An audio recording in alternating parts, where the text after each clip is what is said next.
आपण हा स्वातंत्र्य दिन साजरा करतो ना, तो स्वातंत्र्य दिन नसून एक आपल्यासाठी सण आहे. कारण गेली 150 वर्ष जवळपास आपण गुलामगिरीमध्ये काढली. ब्रिटिशांचं राज्य होतं आपल्यावर, सगळ्यांना माहिती आहे, लहान थोर मुलांना सगळ्यांना माहिती आहे. मला फक्त एक छोटासा प्रश्न विचारायचा आहे. बरेच जण म्हणतात की नाही, आपण गुलामगिरीत होतो, आपण गुलाम होतो. प्रश्न हा आहे की गुलाम म्हणजे काय, कोण सांगू शकेल? What is mean by slab? Slab म्हणजे गुलाम, गुलामी म्हणजे स्लॅवरी. काय आहे, कोण सांगू शकेल? बोल बोल. अरे ये ये ये ये बोल सर. ये. गुलामी म्हणजे नोकर. वा, अजून कोणाला काय बोलायचंय? मग मी एक छोट्या बोलतात नाही, विस्तृत मध्ये मी छोटं 2 मिनिटात सांगेन what is mean by slab, गुलामी म्हणजे काय. पहिली गोष्ट म्हणजे मी चालू करतो. पहिली गोष्ट म्हणजे आपला देश हा शांतता प्रिय आहे.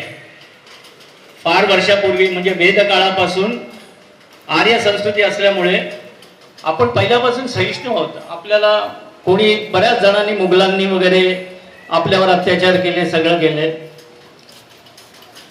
कधी एक भारतीय म्हणून आपण माघार घेतली नाही. त्यावेळेला पण आणि नंतर ब्रिटिश आल्यानंतर पण. ब्रिटिशांनी पण काय केलं, ऍक्च्युली ते आले होते कामधंद्यासाठी, बिझनेससाठी, आणि आपल्या भोळ्या बाबड्या जनतेला पाहिलं त्यांनी की काय अर्थ नाही, बोललो ह्या लोकांना आता आपण कव्हर करू शकतो. आणि त्यांनी कव्हर केलं.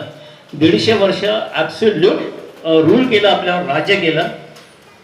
आपल्याला गुलाम म्हणून त्यांनी ट्रेक केलं. गुलाम म्हणजे काय, आता मी येतोय या पॉइंटवर येतो. गुलाम म्हणजे तुमचं स्वतःचं काहीही अस्तित्व नाही. त्यांनी कुठल्याही गोष्टीचं आपल्याला क्रेडिट दिलं नाही. आपली शेती, आपला व्यवसाय, आपला कामधंदा, आपली देवळं, आपलं सगळं जे काही आहे, आपली माती, आपली जमीन, ती सगळी त्यांनी हळूहळू कॅच केली, काबीज केली. आणि अक्षरशः आपल्या नावाला देखील त्यांनी काही ठेवलं नाही. सगळे त्यांचेच रूल, त्यांचेच रेग्युलेशन्स, सगळं तेच करत होते.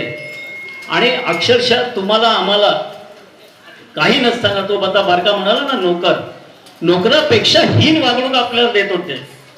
म्हणजे लिटरली बाजूने जर हिंदुस्थानी कुठला आपला भाऊबंद पण गेला ना, तर त्याला इतकी घाणेरडी ट्रीट द्यायचे ते की बस रे बस. म्हणजे चापकानी वगैरे फोडायचे वगैरे, तुम्ही बघितलं असेल पिक्चर्स मध्ये वगैरे पण बरेच दाखवलेले आहेत ते. तर अतोनात छळ केल्यानंतर शेवटी बोलतात ना की वेळ प्रत्येकाची येते.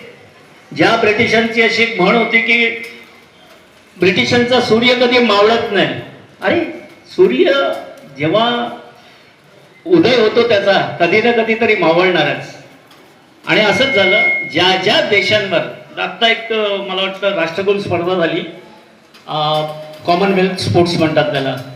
तर ज्या ज्या कंट्रीजवर किंवा ज्या ज्या देशावर ब्रिटिशांनी राज्य केलं, त्या सगळ्या राज्यांचं जेव्हा स्वातंत्र्य झालं, गुलामगिरीतून मुक्त झाले, त्याच्यानंतर हा कॉमनवेल्थ गेम सुरू झाला. आणि सगळ्यात महत्त्व आहे बघा, काही काही गोष्टी अशा असतात ना, प्लस पॉइंट्स पण असतात आणि मायनस पॉइंट्स पण असतात. आता ब्रिटिशांचे प्लस पॉइंट्स काय आहेत ते पण मी वन साइड सांगतो. आज सगळ्यात मोठी वर्ल्ड मधली सगळ्यात प्रचलित आणि सगळ्यात फेमस भाषा कुठली असेल तर दॅट इज इंग्लिश. ऍब्सोल्युटली आपल्यामधले बरेच जण इंग्लिश मिडियमलाच जात आहेत. सध्या तरी तो ट्रेंड आहे. आम्ही तर काय झेडपीच्या शाळेत शिकलो, म्युन्सिपाल्टीच्या शाळेत शिकलो, but we don't get any problem. पण आपल्याला जाताना ते बरंचसं म्हणजे अख्खा देश लुटून गेले, पण जाताना एक खूप चांगली वस्तू देऊन गेली, दॅट इज इंग्लिश. ठीक आहे, English is a funny language, but at the end of the day it is one of the called as tiger language. वर्ल्डमध्ये मला वाटतं 75-85% लोक आज इंग्लिश बोलतात. इंग्रजीमध्ये बरेचसे व्यवहार चालतात. आपल्याकडे पण मला वाटतं बरंचसं 80-90% इंग्लिशमध्येच व्यवहार चालतात.